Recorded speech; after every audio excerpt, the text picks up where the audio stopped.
Por falar na possibilidade remota de um especial da Rede Globo de televisão a respeito do Islã, ontem eu enviei um e-mail para o jornalista Arnaldo Bloch, comentando a respeito dessa ideia. Quem sabe isso não pode ajudar a colocar a ideia para frente. Nesse momento, estou escrevendo confortavelmente um restaurante à beira-mar e hoje decidi almoçar fora trajando vestes tradicionais islâmicas. Até agora não notei nenhum sinal de islamofobia, o que não quer dizer que ela não exista. Ontem, ao voltar do trabalho, ouvi alguém gritar Bin Laden, Bin Laden, de dentro de uma birosca do outro lado da rua. No mesmo instante, parei e encarei sério aquele antro de vícios. Como ninguém assumiu a culpa e até disfarçou, continuei a andar tranquilamente. Preferi acreditar que no Brasil brincadeiras desse tipo são perpetradas por pessoas curiosas que simplesmente não sabem como se aproximar de mim. Então, a única maneira que elas conhecem para interpelar o estranho desconhecido, é a gozação. A mídia noticiou mais um atirador que assassinou dezenas de pessoas a sangue frio. E mais uma vez a história se repetiu, dessa vez como farsa. Os ataques terroristas da Noruega foram inicialmente atribuídos a grupos radicais islâmicos ligados à Al-Qaeda. Os sites de notícia informaram até mesmo o nome de um grupo terrorista islâmico que teria assumido a autoria dos ataques. Mas, para a surpresa de todos, o verdadeiro autor de todo aquele terrorismo era um jovem norueguês alto, loiro e de olhos azuis, e sem barba. Sim, o detalhe da ausência de barba é importante, e mais, o terrorista assassino das Europas era, na verdade, um islamofóbico de extrema-direita, um representante violento e radical de uma linha política que vem ganhando adeptos na Europa, mas que, por incrível que pareça, permanece desconhecida nesse paraíso chamado Brasil. Mas o pior mesmo, sabe o que foi? Ouvir mais de uma pessoa dizer que o assassino, que se declarou cristão cultural, era muçulmano. Isso é algo muito sério. O nível de desinformação da mídia, junto com a ignorância popular, chegou a tal ponto que um cidadão comum brasileiro assiste uma notícia sobre um terrorista cristão islamofóbico e sai com o entendimento de que o cara era muçulmano. Onde vamos parar assim? E ainda tenho que aturar meus alunos me questionando sobre a utilidade do ensino da história nas escolas. E agora costumo citar esse mesmo exemplo. Fiquem sem estudar história que vocês nunca entenderão o mundo. Não serão nem capazes de compreender o noticiário da televisão e dos jornais. Domingo passado, completaram-se 10 anos do 11 de setembro de 2001. Fiquei atento ao que a mídia iria transmitir.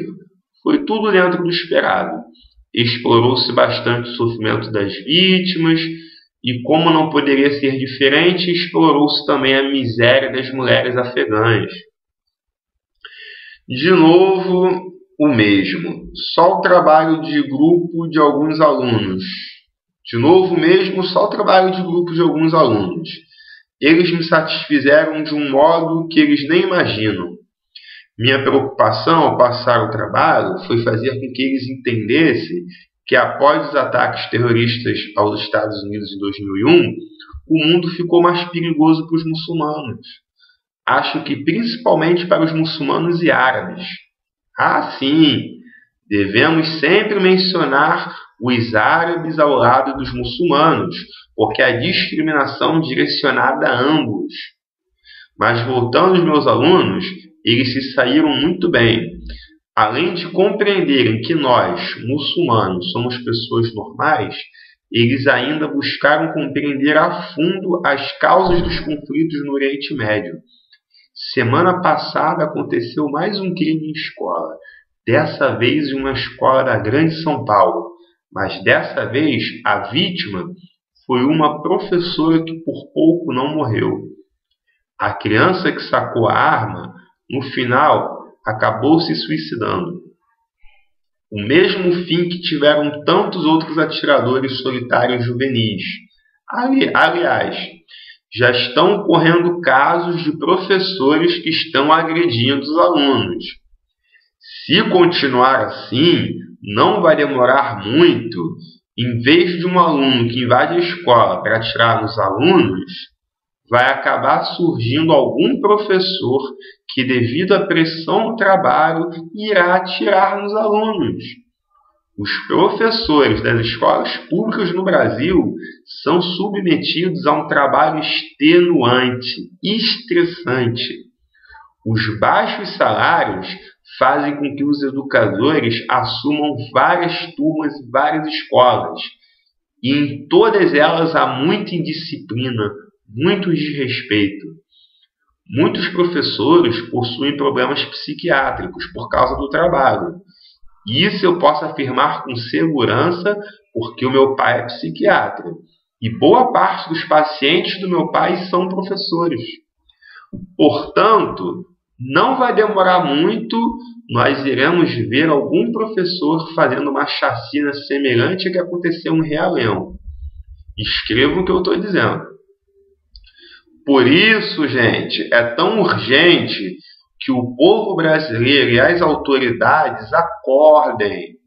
Se o Brasil não passar logo por uma grande revolução de costumes, a violência só vai aumentar.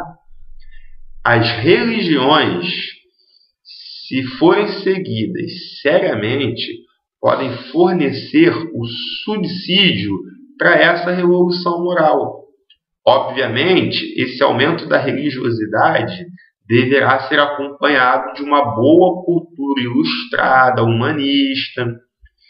Só a fé ilustrada, ou seja, a religião seguida de uma forma racional, poderá nos salvar.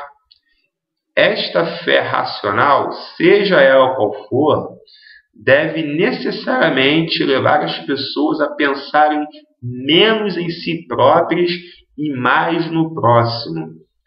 Isto difere, por exemplo, das pessoas que lotam as igrejas em busca de milagres fáceis de prosperidade. Por isso é preciso especificar o que eu quero dizer com o aumento da religiosidade. A humanidade possui um grande legado religioso e cultural, que, se fosse levado a sério e praticado, talvez levasse este mundo a ser um lugar menos violento. Eu não digo perfeito, obviamente, mas um lugar decente para vivermos. E que Deus possa abençoar as nossas melhores intenções e nos livrar dos males dos nossos elos. Amém.